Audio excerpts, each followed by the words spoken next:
Hey friends, let's talk today about the 5 things I think you should practice to prepare yourself for birth. So these 5 things are a combination of yoga practices, but also just general skills that are going to help you in life and also when you're mothering a newborn. If you would like to practice some of these things with me in a yoga class, I'll leave the links below to my online yoga circle, which has lots of yoga classes and videos and meditations and tools to help you prepare for birth and then also to help you in recovery afterwards. So the first thing that I really recommend you practicing before you give birth is learning how to breathe. So this is essentially what yoga is all about. It's breathing fully and deeply, using your belly to breathe, so not just breathing up here in the chest. And the benefits of this are great and are backed up by science. Breathing deeply into the belly is one of the few things that tells our nervous system to calm down. So our stress system in our body that puts us into flight or fight when we're afraid, when we're scared, when we're feeling stressed. And the reason that you want to calm your body during labor is because just like an animal, when your body is afraid and scared, your body shuts down those labor processes because it thinks, oh, there's a danger, I can't give birth right now. And it can make the whole process of labor a lot longer and a lot more painful. Unfortunately, your body doesn't know the difference between a scary doctor who's just said something to you and made you feel afraid and gotten that nervous system all worked up and an actual physical danger. You might be physically safe, but the reaction that's happening in your body is the same as if you were in physical danger. So that's why breathing deeply into that low belly is so important, because it's telling our body, I'm safe, it's okay, because we don't breathe like that when we're feeling stressed. So it's a practice that can help you get out of that fear spiral, which can happen during labor and has happened to me throughout all of my labors. Even after I'd had a natural positive birth experience, I still had that fear creep up. Different things happen, different experiences.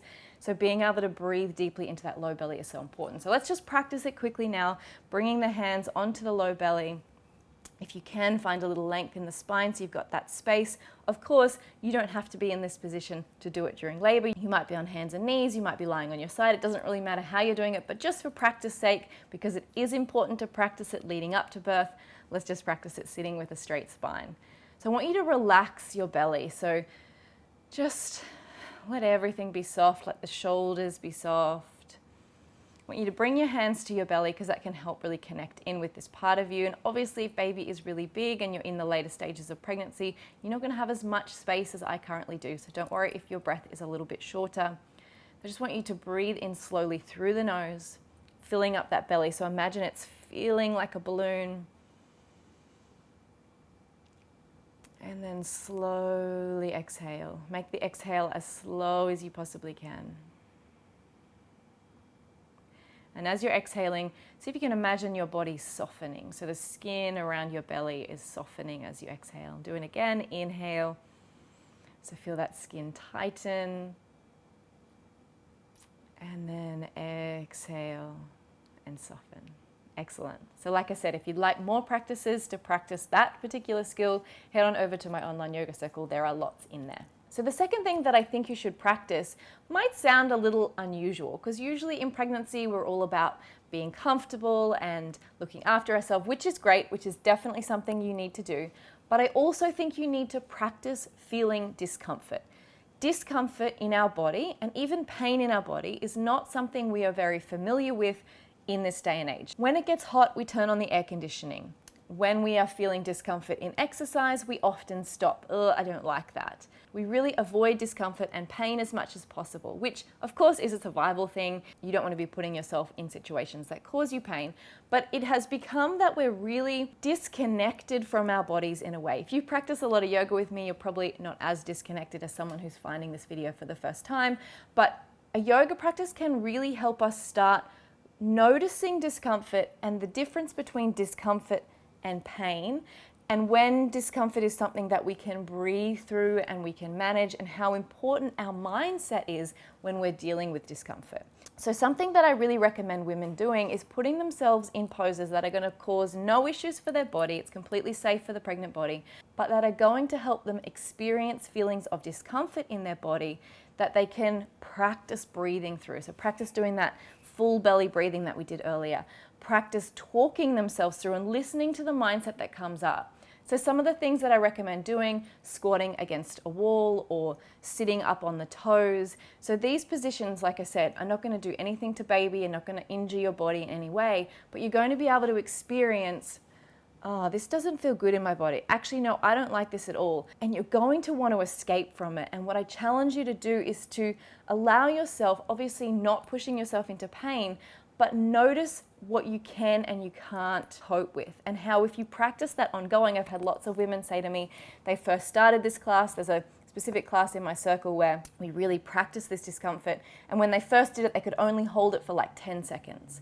And then as they built up, they were able to hold it for a minute and a half, which is often the length of time that a contraction is felt for. So this is so beneficial. If you can talk yourself through those feelings of discomfort, you have a better chance going into labor of being able to do the same thing when you're in labor, being able to feel those contractions and be like, okay, it's not permanent, I can breathe through this, I'm okay. And really talking yourself into that instead of spiraling down into, ow, ow, ow, this hurts, tensing, which makes the pain worse and potentially prolongs labor. So I really recommend giving those poses a go, even just holding the arms out wide. This can get really painful after a while, or even out in front of you. If you hold your arms out for a long period of time, they start to ache. So how about we give it a go and practice now? So I want you to hold your arms out in front, and I just want you to notice. So to start with, they're not going to hurt too much, but as we keep going, you might start to feel sensations in them, so just breathe.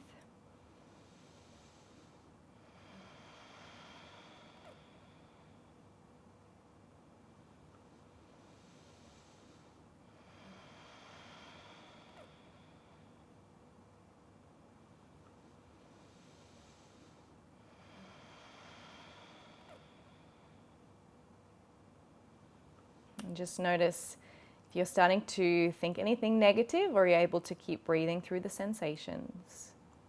So all you need to do in this practice is just notice the discomfort in the body. Notice that feeling of wanting to, I want to put my arms down, and see if you can allow yourself to move through that feeling. Let yourself go through it. Talk yourself through it, because during a contraction, obviously you can't stop the contraction, and you don't want to stop the contraction because it's bringing baby closer to you. So being able to breathe and talk yourself through these difficult sensations is something that is really powerful when you're preparing for birth. Like I said, if you'd like to practice this for a little bit longer, check out the class in my online yoga circle for birth prep.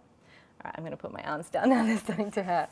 So the third thing that I would really like you to practice leading into birth is just being comfortable moving around in your body, making space in your body. So things like hands and knees are really great. So you think about positions that put your belly into a hanging position so that bub has lots of room. This is going to help if bub isn't in an ideal position, so if they're posterior or if they're breech and you're wanting to make space for them to move.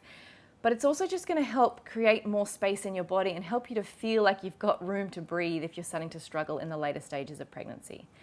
In preparation for birth, it's going to help you get comfortable being in different positions. So practice being on hands and knees, practice lying on your side. Ideally during birth, you're not going to be on your back, though sometimes that is essential, but just getting comfortable being in different positions. You can even move into a kneeling position, so that can help to open what we call the inlet, which is the upper part of the pelvis, which baby's head has to move in to engage into labor, and then open the outlet, which is the lower part of the pelvis, which baby's head has to move through in order to be born. So lunging positions can help because it's opening the inlet and the outlet, and just getting really comfortable moving around, because your body's going to want to move instinctually during labor, and it's really good to have practiced that before you get there so that you feel quite comfortable doing that in your body and you don't feel self-conscious once you're there. So the fourth thing that I would love for you to practice, and it is one that a lot of the women I work with are most shy about, and that is practice making noise. And I'm not talking about screaming, because screaming during labor and birth is really not very productive sound, but we can use sound in a productive way. So screaming is often up here and it's tense and it's tightening, and we don't want to tighten. Obviously we want to let everything be soft. so that baby can be born quite freely and we're not making labor any harder for ourselves than necessary. But what I'm talking about when I'm talking about sound is really like low guttural sounds, and our body really does want to make these quite naturally, and a lot of women will make them quite naturally, but it can be helpful to practice making them because they can be a really great tool when you're starting to feel like those contractions are really intense. Moaning and groaning can be a really great way to release the tension that we hold in our jaw, which then flows down to the rest of our body. It can be a really productive way of using our energy to soften and to get through those pains. I remember I joked after my labors that I literally sounded like I was mooing like a cow, and it was helpful. It gave me something to focus on. I remember when I was making this sound, I could feel the vibrations in my lips, and I focused on that and really kept my mind focused on the feeling of that on my lips, and that helped me to get through each contraction. And it does feel really quite strange practicing this when you're not in labor, but it is so helpful. So find yourself a quiet, cozy room where no one's going to disturb you. So I've shared another video here on my channel about how to practice some of those sounds that we might make during labor in the video where I talked about bee breath, and I'll leave that linked below. But basically this one is a good one to practice because it feels a little bit more like yoga and less like just making weird sounds. So it's just putting the fingers on the ears, and then you can close down the eyes, you can keep them open. We breathe in through the nose, and then as we breathe out, we just gently press into this part of the ear and we hum, and you'll feel that vibration in the mouth, you'll feel it in the ears. So let's just take a deep breath in.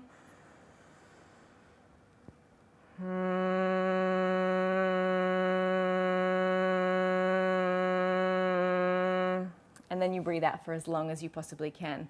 During labor, I probably wouldn't be bothered putting my hands on my ears, but it starts getting you practice that low guttural sound like I explained. So you might just want to practice taking a deep breath in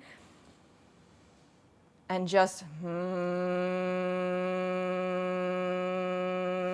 so it's like this sound and this feeling in the throat. And that sensation that that sound creates can be so helpful to help focus, especially once your body starts pushing and you're experiencing all these emotions, you're feeling all these sensations that might feel a little bit scary, and your body is also at its most intense point of contracting. Sound can be so helpful to get you through those moments. And then finally, the last thing that I really recommend you practicing is how to drop into relaxation. So if you're not someone who meditates regularly or even has any sort of other practices that help you drop into relaxation, you might not know how to do that. It might take you a long time to get there. But during labor, you've got these short periods of time to rest in between contractions.